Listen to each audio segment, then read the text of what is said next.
Most people end their night by turning off the lights and going to sleep. I spend mine digging through things that were never meant to be found. Cold cases, unsolved disappearances, strange events with no explanations, files that were buried, evidence that doesn't quite fit. Everything I've uncovered is right here. Let's take a look at what I've been researching. Oh yeah, welcome to Creepy Chronicles.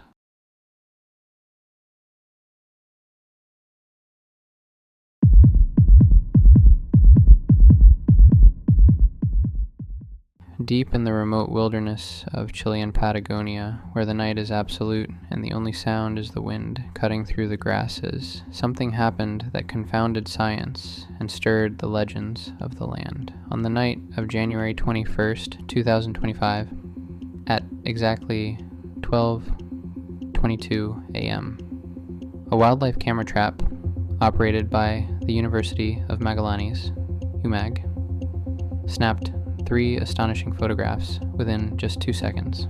The device, part of a decades-long ecological monitoring project deep in the Magallanes region, captured what appeared to be intense glowing lights descending in perfect formation across a secluded meadow, far from human habitation, far from roads, far from any known source of interference. The frames show first a distant glow, then the light moves closer, then it stabilizes directly in front of the camera. In the vignette of the meadow, the trees and fence remain unchanged, untouched by headlights or human presence.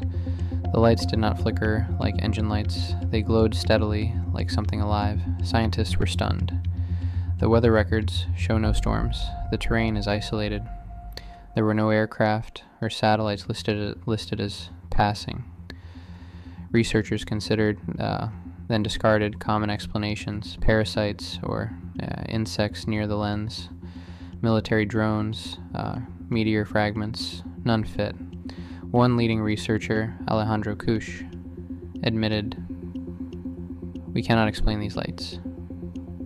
Complicating matters, the local Mapuche community had long spoken of luces malas, bad lights, that cross the fields at night, harbingers of ill fortune, spirits of the land's ancient past. Now, science and folklore collided in the same frames. Despite months of review, the images remain unsolved. They are the sole anomaly among hundreds of thousands of camera captures, a single event, a single question. What are these lights? Natural, plasma, secret technology, something beyond? The meadows of Patagonia watched, silently. The science teams pulled their hair, and the lights stayed unexplained. And as the nights grow longer and remote cameras watch on, the cameras may catch something again, but maybe by then, answers still won't be ready.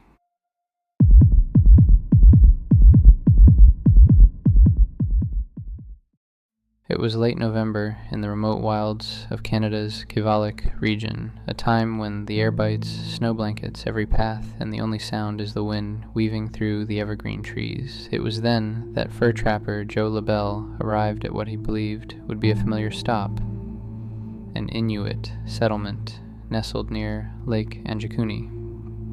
He carried his gear in hopes of warmth and hospitality, having traversed these lands many times before. But when he reached the tents, huts, ice-studded shoreline, and snow-silenced paths, he realized something had gone terrifyingly wrong. The village stood eerily still. Tents were pitched, sled dogs lay tethered and dead, frozen in place, starved, their harnesses still intact. Fires flickered, but had grown cold. Meals remained unfinished and melting. Clothing hung on drying lines. Rifles stood propped, as if ready to be picked up. Kayaks rested untouched on the icy shore, yet not a single inhabitant, was in sight. No footprints led away. The snow, freshly fallen, showed nothing but the undisturbed surface. It was as if every soul had simply vanished into thin air. LaBelle's breath steamed as he explored the graveyard nearby. A recently dug grave revealed empty earth and untouched gravestones, laid out in perfect circles, clearly opened by human hands, not by wolves or storm.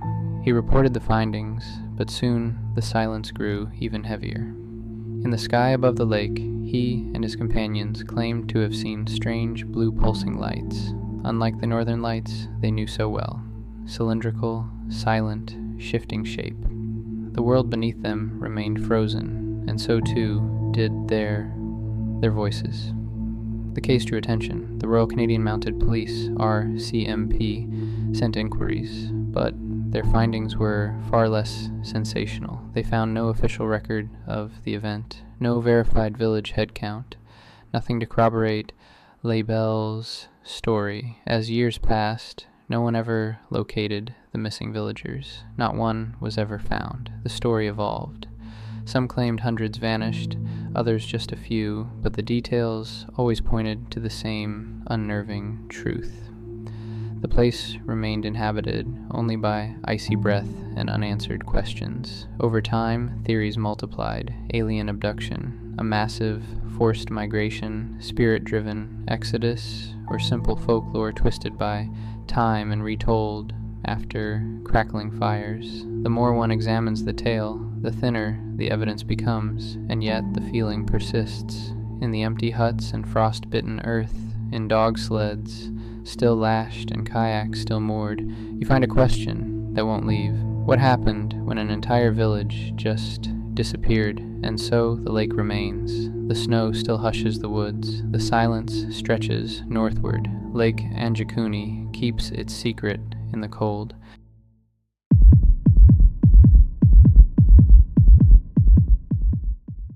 Imagine walking through a mansion where staircases lead straight into ceilings, doors open into brick walls, and hallways twist into dead ends, a place where logic itself seems haunted. This isn't the setting of a horror movie. It's the real-life Winchester Mystery House in San Jose, California, one of the most bizarre and spine-tingling architectural creations in American history. It all began with Sarah Winchester, the widow of William Wirt Winchester, heir to the Winchester repeating arms fortune, the very company responsible for the gun that won the West. After the death of her husband in 1881, and soon after the tragic death of her infant daughter, Sarah was consumed by grief. But her sadness soon turned to terror when, according to legend, a medium told her she was cursed, haunted by the spirits of all those killed by Winchester rifles. The psychic's warning was chilling. The only way to escape the spirit's vengeance was to move west and build a house that never stopped growing. If construction ever ceased, she was told, she would die. So, in 1884, Sarah Winchester purchased an 8-room farmhouse in San Jose and began what would become a 38-year architectural obsession. Day and night, hammers echoed through the halls. Crews of carpenters worked in shifts, 24 hours a day, 7 days a week. The mansion expanded and evolved like a living organism, spiraling outward into a labyrinth of madness. By the time of Sarah's death in 1922, the house had over 160 rooms, 2,000 doors, 10,000 windows, 47 fireplaces, and staircases that led nowhere.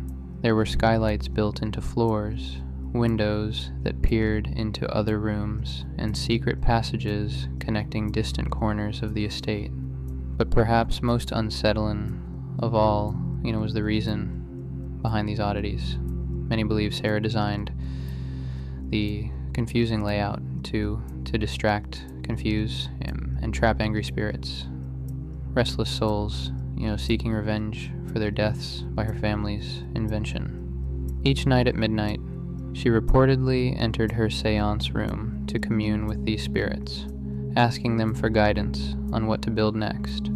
Visitors have since claimed to hear footsteps on empty staircases, doorknobs rattling on their own, and the faint sound of hammering in the dead of night, as if the construction never truly stopped.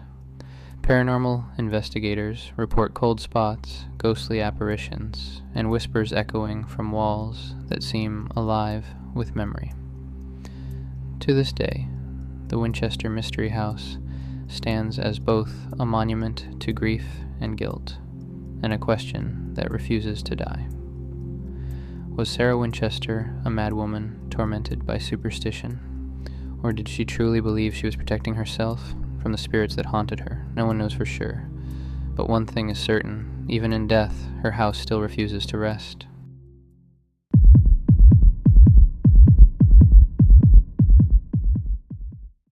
Hidden in the rare book collection of Yale University's Voynich Library is one of the most baffling artifacts in human history.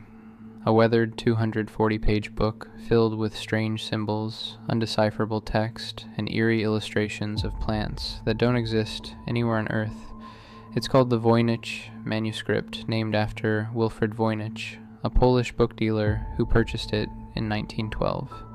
But the book itself dates much further back, to the early 15th century, around the time of Leonardo da Vinci and the birth of the printing press.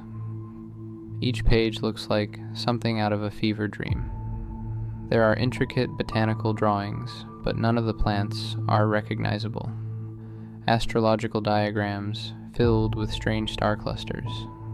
Naked women bathing in green liquid pools connected by what looks like plumbing or veins. And then, lines upon lines of text written in a script no one has ever seen before. It doesn't match any known language. Not Latin, not Greek, not Hebrew. Some experts thought it might be an elaborate cipher. Others believed it could be an invented language. Cryptographers from World War II and even NSA code breakers have tried to crack it and failed. For centuries, theories have flooded in. Some say it was written by an alchemist attempting to record secret formulas for immortality. Others claim it's the work of an alien mind, or an elaborate medieval prank meant to fool scholars. A few even speculate it's the product of glossolalia, speaking or writing in a divine trance-like language. The manuscript's structure, rhythm, and word patterns seem to follow linguistic rules, but not any human ones. In 2018, artificial intelligence was used to analyze the text. It seemed to suggest the writing might be encoded Hebrew, but even that didn't lead to any clear translation. The book remains just as silent as ever. The Voynich manuscript has now become a mirror for obsession. Scholars, linguists, and code breakers across generations have poured years, even lifetimes, into trying to understand it. But the truth is, the book refuses to reveal its secrets. Who wrote it? What language is it in?